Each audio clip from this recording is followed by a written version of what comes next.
Всем привет, друзья! Меня зовут Тинчугов Александр, я дизайнер интерьера, и сегодня я хочу поговорить о 5 самых распространенных ошибках, которые люди совершают, когда выбирают шторы, и как их можно легко исправить. Еще я хочу ответить на самые распространенные вопросы, которые возникают при покупке штор.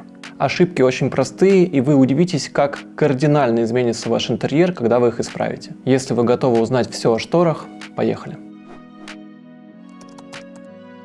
Первая ошибка – карнизы слишком низко. Это визуально полностью меняет интерьер. Чем выше закреплены шторы, тем выше будут смотреться ваши окна. Но это еще не все. Высоко закрепленные шторы визуально будут менять еще и высоту помещения. Оно будет казаться гораздо выше. Общее правило. Крепление карниза для штор составляет 1/3 расстояния от верха окна до потолка. В случае, если расстояние над окном очень высокое и вы закрепите шторы в самый верх, то это может смотреться очень странно. Поэтому в таких случаях лучше, конечно, все вешать на глаз.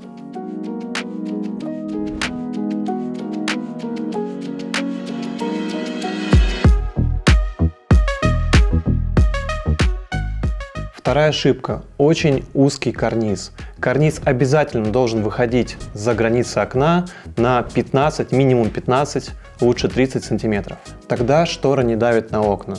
В идеале собранные шторы должны слегка касаться, слегка заходить на створ окна. В этом случае окно будет визуально казаться шире. Если же шторы доходят до самого конца стены, на которой находится окно, тогда создается полное впечатление, что у вас панорамные окна во всю стену. Если же карниз короткий, то есть он чуть-чуть выходит за окно или вообще в створе, тогда шторы будут закрывать окно, и оно будет казаться еще меньше, еще уже.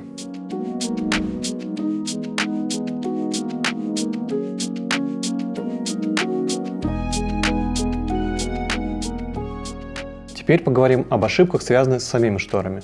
Третья ошибка – это слишком узкие шторы. В таком случае, если они будут раскрыты или собраны, они будут смотреться как дешевые тряпки. Если у вас на окне справа и слева висят шторы, то ширина каждой из них должна составлять минимум 3/4 от ширины окна. Этот коэффициент называется коэффициент сборки. Например, если ширина окна составляет 2 метра, то каждая из штор должна быть минимум 1,5 метра в ширину. Это гарантирует, что когда ваши шторы будут собраны, то у них будут красивые, эстетичные складки. Это будет смотреться дорого. Если шторы слишком узкие, то будет просто невозможно эстетично их собрать. А если коэффициента сборки нет, то в разложенном состоянии штора будет выглядеть как какой-то ужасный парус на окне. Если еще в окно подует ветер, то ваша комната под этими парусами уплывет в море неудачных интерьеров. Четвертая ошибка, я считаю, она самая важная, это купить слишком короткие шторы. Это выглядит просто отвратительно, пожалуйста, никогда так не делайте. Существует 4 вида красивой длины штор.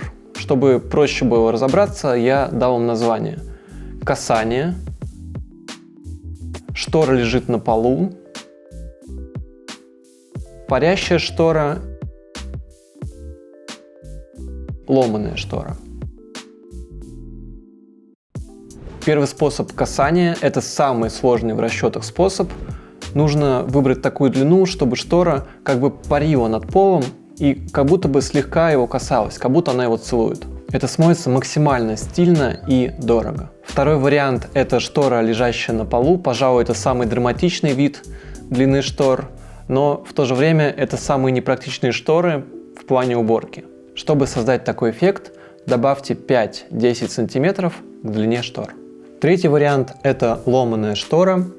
Это что-то среднее между касанием и шторой, лежащей на полу. Штора слегка касается пола, и от этого ее форма ломается. Создается динамический эффект. Чтобы добиться такого эффекта, нужно к длине шторы добавить буквально 1,5 см. И четвертый, последний вариант – это парящая штора. Если вы против любой мысли, что шторы могут касаться пола, то этот вариант вам подойдет. Мне лично не очень нравится такой эффект, потому что шторы смотрятся слишком стерильными, слишком идеальными, а, как вы знаете, в природе нет ничего идеального. Чтобы создать такой эффект, нужно, чтобы шторы не доходили до пола буквально полсантиметра. Каждый из 4 эффектов по-своему хорош, осталось только выбрать, какой из них подходит именно вашему интерьеру, вашему настроению и какого эффекта вы хотели бы добиться. Чтобы повесить штору любым из этих способов, конечно же, придется запариться с измерениями, потратить на это время, но эффект себя оправдает, просто поверьте мне. Ну и самое главное, не делайте шторы короткими, это просто ужасно. Пожалуйста. 5-я ошибка – это слишком длинные шторы. Эффект с наползанием на пол, конечно, очень яркий, интересный, но здесь очень легко ошибиться. Если шторы слишком длинные, если вы постоянно находите в них пыль, если ваши гости спотыкаются о них, то вы явно переборщили и сделали их слишком длинными. Теперь отвечу на самые частые вопросы, возникающие при покупке штор. Какого размера должна быть ниша для скрытого карниза, для скрытого крепления штор? Этот вопрос возникает постоянно. Во сколько лет я занимаюсь дизайном, столько мне задают этот вопрос. Глубину ниши можно очень легко посчитать. Формула считается очень просто. К общему отступу радиатора и подоконника добавляем 2 см, потом добавляем по 6-8 см на каждый ряд штор, все это складываем и получаем глубину ниши. В наших проектах ниши для скрытого крепления штор обычно составляют 20-25 см. Сейчас есть еще очень много современных систем для крепления штор, для скрытого крепления, связанного с натяжными потолками, системами крепления гипсокартона, но общей логики вот этого расчета ниши это не меняет. Что такое blackout и dim-out? Blackout материал – это ткань, которая полностью не пропускает через себя солнечный свет, потому что в ней есть акриловая светоотражающая поверхность. Blackout ткань можно использовать как подшивку к обычным шторам, чтобы полностью исключить проникновение солнечного света. Также можно использовать blackout ткань вместо штор. Это удешевляет покупку. Blackout ткань можно использовать как на классических шторах, так и на римских и рулонных. Но в случае с римскими рулонными нужно продумать, как избежать засвета по периметру. Есть еще материал dim-out. Он не пропускает 60-90% света. В нем нет акриловой подложки. Его используют, когда не нужно стопроцентное затемнение в комнате.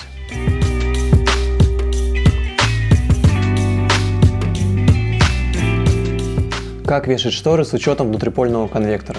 В домах, квартирах, где используются панорамные окна, где нет подоконного блока, чаще всего для обогрева используются внутрипольные конвекторы. Но как вешать шторы в таком случае? Штора не должна отрезать тепло от окна. В таком случае она чаще всего приходит в центр конвектора. Как подводить питание к электроприводу штор? Чаще всего этот вопрос возникает на стадии стройки у электриков, если это не обозначено в проекте. Электропривод штор позволяет нам закрывать-открывать шторы, не вставая с кровати.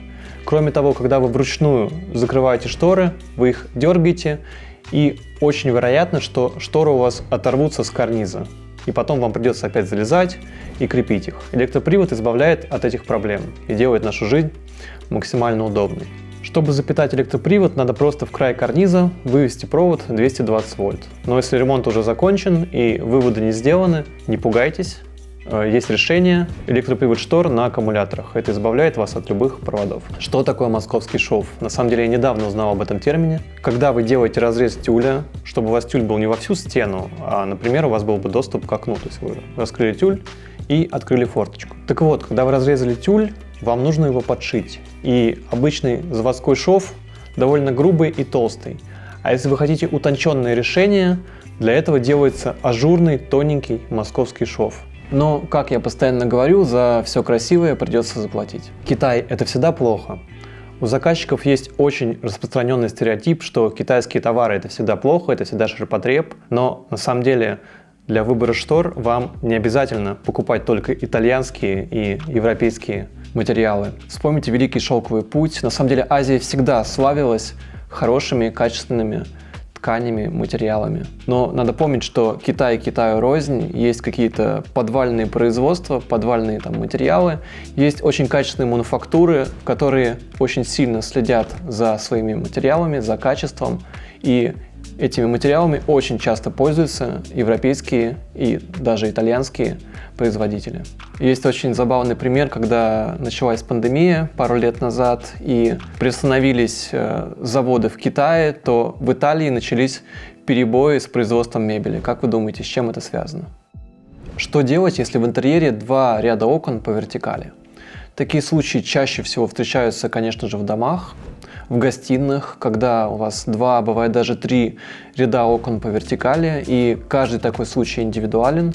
Нужно оценить, как проходит ваша жизнь в доме, нужно ли полностью обеспечить затемнение от солнечных лучей, посмотреть, как расположены окна ваших соседей по отношению к вашему дому, и необходимо ли вам полностью закрываться от участка. В наших проектах чаще всего мы делаем шторы только по первому ряду окон, а верхние оставляем открытыми. Но опять же повторюсь, каждый случай индивидуален. Можно ли повесить шторы на потолок? Иногда возникает ситуация, когда нам нужно зонировать, отделить часть комнаты, и зонирование делается путем крепления штор на потолок. Или вы просто хотите повесить шторы как можно выше. Ну и, конечно же, такой способ используется в случае со скрытым карнизом. Существует 2 способа крепления штор к потолку. Можно просто прикрепить штангу в потолок. В таком случае, если у вас какой-нибудь гипсокартоновый потолок, например, то обязательно предусмотрите закладные, иначе просто ваша штанга будет вырвана. Второй самый часто используемый способ – это специальные потолочные направляющие. Они бывают пластмассовые и металлические. И я, конечно же, рекомендую использовать металлические, потому что пластмассовые очень плохо стыкуются, они могут быстро выйти из строя и расстроить вас. Поэтому используйте металл. Он дороже, но он гораздо надежнее. Под какой элемент интерьера подобрать шторы? Мне постоянно пишут в Instagram вопросы, какого цвета выбрать шторы, у меня красная стена.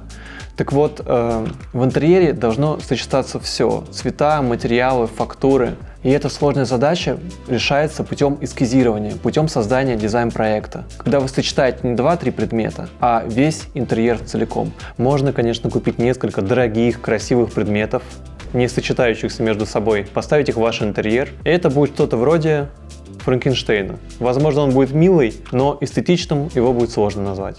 Я, конечно же, ни в коем случае не хотел обидеть чувства Франкенштейна. Большое спасибо, что досмотрели видео до конца, и я очень надеюсь, что мои советы будут для вас полезными, и вы будете использовать их в своих интерьерах. В моем Instagram самые актуальные проекты нашей студии. Для вашего вдохновения обязательно подписывайтесь на него. Если видео было полезным и интересным, то поддержите его лайком.